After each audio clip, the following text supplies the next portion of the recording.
Hello friends, welcome back to my channel. ரொம்ப நாளுக்கு அப்புறம் உங்கள் எல்லாரையும் மீட் பண்ணுறதுல எனக்கு ரொம்பவே சந்தோஷம். இன்றைக்கி நம்ம சூப்பரான ஒரு ரெசிபியோடு தான் உங்களை நான் மீட் பண்ண வந்திருக்கேன். இப்போ நான் ஒரு 2லேருந்து 3 மணி நேரம் ஊற வச்ச பச்சை அரிசியை இப்போ நான் ஒரு ஸ்நாக்ஸ் ரெசிபி பண்ண போகிறேன். இதை தான் உங்கள் கூட நான் ஷேர் பண்ணிக்க போகிறேன்.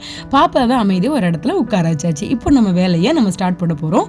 என் கூட சேர்ந்து நீங்களும் இதை கண்டிப்பாக என்ஜாய் பண்ணுவீங்கன்னு நம்புகிறேன். ஃபுல்லாக அரைச்சி எடுக்க போகிறோம். ட்ரையாக இருக்குது, பார்த்தாலே உங்களுக்கு தெரியும். ட்ரை ஆகிடுச்சு. இதை நம்ம இப்போ அரைச்சி எடுத்துக்கலாம்.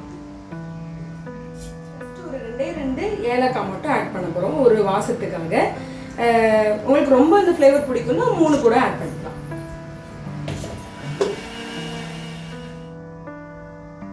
அதாவது இந்த அரிசி மாவு நான் எப்படி ரெடி பண்ணியிருக்கேன்னா, ஒரு 2லேருந்து 3 மணி நேரம் ஊற வச்ச பச்சை அரிசியை நல்லா வடிகட்டியிருக்கேன், நல்லா ட்ரை ஆகிற வர.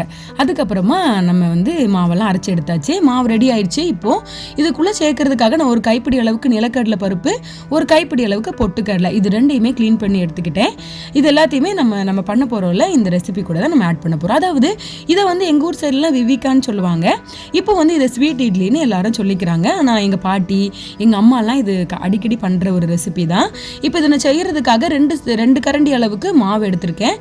நம்ம அரைச்சி வச்சுருந்தோம்ல அந்த மாவு, அதோட 2 கிளாஸ் அளவுக்கு தண்ணி ஊற்றி இதை நல்லா கரைச்சி விட்டுட்டு அப்புறமா ஸ்டவ் ஆன் பண்ணிவிட்டு கைவிடாமல் கிளறிட்டே இருங்க.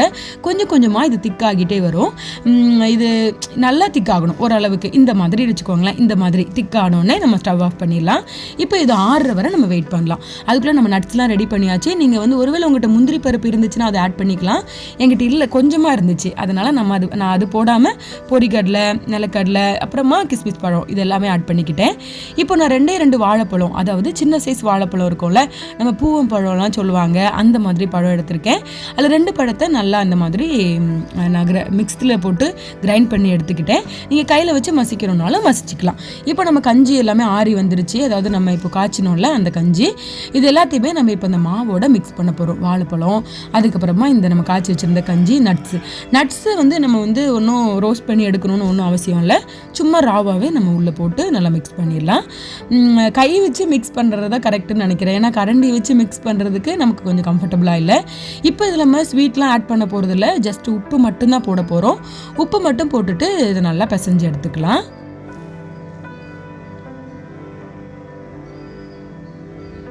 ரொம்ப ஓவராக உப்பு போட்டுடக்கூடாது. நம்ம ஸ்வீட்டை தூக்கி கொடுக்கறதுக்காக மட்டும்தான் இந்த உப்பு. அதை மட்டும் மைண்டில் வச்சுட்டு கொஞ்சமாக உப்பு போட்டுக்கலாம். நல்லா மிக்ஸ் பண்ணி விட்டுக்கலாம். இப்போ எல்லாத்தையுமே போட்டுக்கலாம். காலையில் தான் நம்ம இதுக்கு ஸ்வீட்லாம் ஆட் பண்ண போகிறோம். அத்தை இதுக்கு வெல்லம் யூஸ் பண்ணி பண்ணுவாங்க. சப்போஸ் நீங்கள் வெல்லம் யூஸ் பண்ணி பண்ணுறீங்கன்னா உப்பு ஆட் பண்ணாதீங்க. அடுத்த நாள் காலையிலே இந்த வெல்லமே ஊற்றிக்கலாம். ஆனால் வெல்லம் பொறுத்தவரையில் நம்ம காய்ச்சிலாம் ஊற்றுனோன்னா அதிகமாக தண்ணி ஆயிடக்கூடாது. அதனால தான் சீனியே நீங்கள் போட்டு பண்ணிங்கனாலே ரொம்ப நல்லது தான். இப்போ இந்த மாவு நமக்கு ரெடி ஆயிடுச்சு. உங்களுக்கு பார்த்தாலே தெரியும், அவ்வளோ சூப்பராக இருக்குது. நல்லா கொலன்னு இருக்குது. இதை நல்லா க்ளோஸ் பண்ணி ஓவர் நைட் விட்டுடலாம். மார்னிங் தான் நம்ம இதை பண்ண போகிறோம்.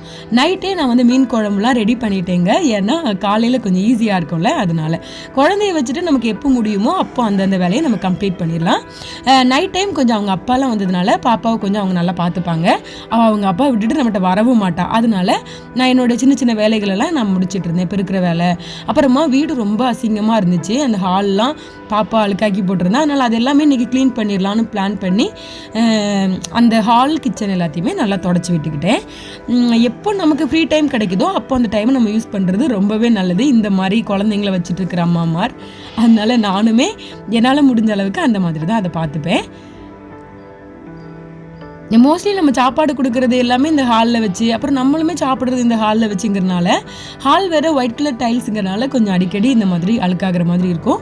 நம்ம அப்பப்போ கொஞ்சம் க்ளீன் பண்ணிக்கிட்டோன்னா நல்லாயிருக்கும். அப்படி இல்லைன்னா நம்ம தர ரொம்ப டேமேஜ் ஆகிற மாதிரி இருக்கும். நம்மளுக்கே வீட்டுக்குள்ளே இருக்கிறதுக்கு ஒரு பீஸ்ஃபுல்லாக இருக்காது. அதனால் அப்பப்போ க்ளீன் பண்ணி விட்டுருவேன்.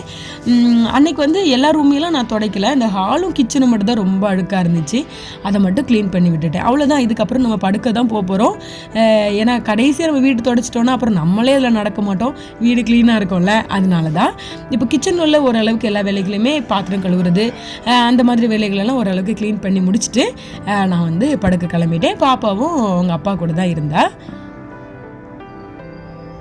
காலையில் வந்து நம்ம இப்போ இந்த மாவை வந்து பார்க்கலாம். அவ்வளோ சூப்பராக வந்துருந்துச்சு. கண்டிப்பாக நீங்கள் இந்த ரெசிபியை ட்ரை பண்ணி பாருங்கள். இது வந்து மார்னிங் பிரேக்ஃபாஸ்ட் கிடையாதுங்க. இது வந்து ஜஸ்ட் ஒரு ஸ்நாக்ஸ் ரெசிபி மாதிரி தான். நீங்கள் வந்து மார்னிங் பண்ண முடியலன்னா மார்னிங் எல்லாம் ரெடி பண்ணிவிட்டு நீங்கள் ஈவினிங் கூட இதை நீங்கள் ஊற்றி எடுத்துக்கலாம். மார்னிங் பண்ணிங்கன்னா இப்போ குழந்தைங்க எனக்கு பாப்பாலாம் வீட்டில் இருக்கிறதுனால எனக்கு கொஞ்சம் இடையில நான் அவளுக்கு கொடுக்கறதுக்குலாம் கொஞ்சம் ஈஸியாக இருக்கும். இதில் வந்து நம்ம 1 கப் அளவுக்கு தேங்காய் துருவல், 1 கப் அளவுக்கு சீனி ஆட் பண்ணணும். நான் சீனி வந்து 3/4 கிளாஸ் தான் ஆட் பண்ணிக்கிட்டேன். ஏன்னா ஓவர் இனிப்பு எங்கள் வீட்டில் யாருக்கும் பிடிக்காது. அதனால இது கூடவே ஒரு 1/2 ஸ்பூன் அளவுக்கு பேக்கிங் சோடா, 1/2 ஸ்பூன் இல்லைனாலும் கொஞ்சம் ஒரு 1/4 ஸ்பூனுக்கு கொஞ்சம் அதிகமான வச்சுக்கோங்களேன், சோடா உப்பு ஆட் பண்ணி இதை நல்லா மிக்ஸ் பண்ணி விட்டுக்கலாம். மாவு அவ்வளோ சூப்பராக புளிச்சு வந்துருந்துச்சு. ரொம்ப நல்லா இருந்துச்சு. பார்க்குறக்கு ஒருவேளை உங்களுக்கு தோசை மாவு மாதிரி தண்ணியாக இருக்கேன்னு தோணலாம். ஆனால் வந்து அவ்வளோ சூப்பராக, இட்லி கூட இவ்வளோ அழகாக வருமானு தெரியல, அவ்வளோ சூப்பராக வந்து இந்த விவிகா வந்து வந்துருந்துச்சு. கண்டிப்பாக நீங்கள் வந்து ட்ரை பண்ணிவிட்டு எப்படி இருந்துச்சுன்னு மறக்காமல் கமெண்ட் பண்ணுங்கள். ரொம்ப ஈஸியாக இந்த ரெசிபி பண்ணி முடிச்சிடலாம். நைட்டு நீங்கள் படுக்கிறதுக்கு முன்னாடி பண்ணி வச்சிட்டிங்கன்னா போதும். இதெல்லாம் ரெடி பண்ணிட்டீங்கன்னா ரொம்ப கஷ்டமான வேலைன்னு எனக்கு தோணலை. ரொம்ப ஈஸியாக இருந்துச்சு. அதே மாதிரி இட்லி பாத்திரத்தில் நல்லா ஸ்டீம் வந்ததுக்கப்புறமா, தண்ணி நல்லா ஆவி வந்ததுக்கப்புறமா இந்த தட்டெல்லாம் நம்ம உள்ளே வச்சு க்ளோஸ் பண்ணுறது நல்லது. அதுக்கு முன்னாடி வைக்கிறத விட நல்லா ஸ்டீம் வந்த பிறகு வச்சா தான் அந்த ரெசிபியுமே ரொம்ப பர்ஃபெக்டாக வருது. அதனால தான் இட்லியுமே நம்ம அப்படியே அவிக்கிறது ரொம்ப நல்லது. பிரியாணி ஸ்பைசஸ்லாம் கொஞ்சம் ரொம்ப டர்ட்டியாக இருந்துச்சு. அதை கொஞ்சம் க்ளீன் பண்ணலான்னு ரெடி பண்ணிகிட்டு இருந்தேன். இப்போ நம்மளோட இட்லி எவ்வளோ நேரம் அவிக்கிறோமோ அதே நேரம் தான் இதுக்கும் ஆகும். ஒரு குச்சி வச்சு குத்துனீங்கன்னா, நம்ம குச்சியில் ஒட்டாமல் வந்துச்சுன்னா நம்மளுடைய விவிகா ரெடி ஆயிருச்சு. இப்போது மீதம் இருக்கிற மாவை வச்சு நமக்கு கவலையே வேண்டாம். ஒரு பவுலில் நம்ம இது ட்ரான்ஸ்ஃபர் பண்ணிவிட்டு இதை வந்து நல்லா க்ளோஸ் பண்ணி ஃப்ரிட்ஜில் ஸ்டோர் பண்ணிடுங்க. நீங்கள் எப்போ பண்ண போகிறீங்களோ அப்போ ஒரு 1 or 2 ஹவர்ஸ்க்கு முன்னாடியே இதை நீங்கள் வெளியே எடுத்து வச்சுருங்க. அப்படின்னா இதோட சில்னஸும் போயிடும், மறுபடியும் அது வந்து நல்லா புளிச்சு பஃப்னு இருக்கும். நீங்கள் வந்து நம்ம சோடா உப்பு ஆட் பண்ணுறோமே, ரொம்ப புளிப்பாயிருமா புளிச்சிருமான்லாம் நீங்கள் யோசிக்காதீங்க. அதிகமான புளிப்பை அது கண்டிப்பாக கண்ட்ரோல் பண்ணும். ரொம்ப டேஸ்டியாக ஸ்வீட்டாக சூப்பராக இருந்துச்சு. அவ்வளோ பர்ஃபெக்டாக வந்துருந்துச்சு. நீங்களும் நான் சொன்ன அதே மெஷர்மெண்ட்டோட ட்ரை பண்ணி பாருங்கள். நான் வந்து 2 கிளாஸ் பச்சரிசி வச்சு தான் இதை பண்ணியிருந்தேன். அன்றைக்கி காலையில் பிரேக்ஃபாஸ்ட்டுக்கு எல்லாருக்குமே நான் வந்து அரிசி மாவில் பண்ணுற பூரி பண்ணியிருந்தேன்.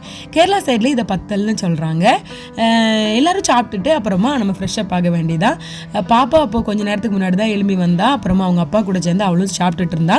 இன்றைக்கி வந்து நான் ரொம்ப நாளுக்கு முன்னாடி ஒரு மினி விலாகில் நான் வந்து இந்த கீ மாய்ஸ்சரைசர் பற்றி ஷேர் பண்ணியிருந்தேன். அதை பற்றி தான் நான் இன்றைக்கி ஒரு ரிவ்யூ கொடுக்கலான்னு நினச்சேன். என் தங்கச்சி வந்து இதை பற்றி கேட்டிருந்தா ஷார்ட்ஸில். அதோட ரிவ்யூ என்னென்னா, ஆயிலி ஸ்கின் இருக்கிறவங்களுக்கும் இது ஒர்க் ஆகும்னு எனக்கு தோணுது. ஏன்னா என்னோடய ஸ்கின் வந்து அவ்வளோவா ட்ரை கிடையாது. குழந்தைக்கு நான் ட்ரை பண்ணுறேன். காலுக்கு கைக்கெலாம் நான் அடிக்கடி போட்டு விடுவேன். ஃபேஸுக்கு எப்போவாவது தான் போடுவேன். ஆனால் நான் வந்து ஃபேஸுக்கு ரெகுலராக போட்டுட்ருக்கேன். என்னோடய ஸ்கின் அவ்வளோவாலாம் ட்ரை கிடையாது, கொஞ்சம் ஆயிலி ஸ்கின் தான். எனக்கு வந்து நல்ல ஒரு ரிசல்ட் தான் கிடச்சிருக்கு. இந்த கண்ணை சுற்றி இருக்கிற கருப்பு, மூக்கு மேலே வர ஒரு குட்டி குட்டி புள்ளி மாதிரி எனக்கு வந்து ஒரு மாதிரி வரும். அதை நான் அடிக்கடி கையை வச்சு பிச்சு எடுப்பேன், பரு மாதிரி. அதெல்லாம் நல்லா கண்ட்ரோல்டாக இருக்குது. நான் ரொம்ப கலர் கிடையாது, நீங்கள் கலாய்ச்சிடாதீங்க. நான் ரொம்ப கருப்பு தான், இருந்தாலும் கொஞ்சம் ஃபேஸ் வந்து ஒரு டிஃப்ரெண்ட் தெரியுது. நீங்களும் கண்டிப்பாக இந்த மாய்ஸ்சரைசரை ட்ரை பண்ணி பாருங்கள்.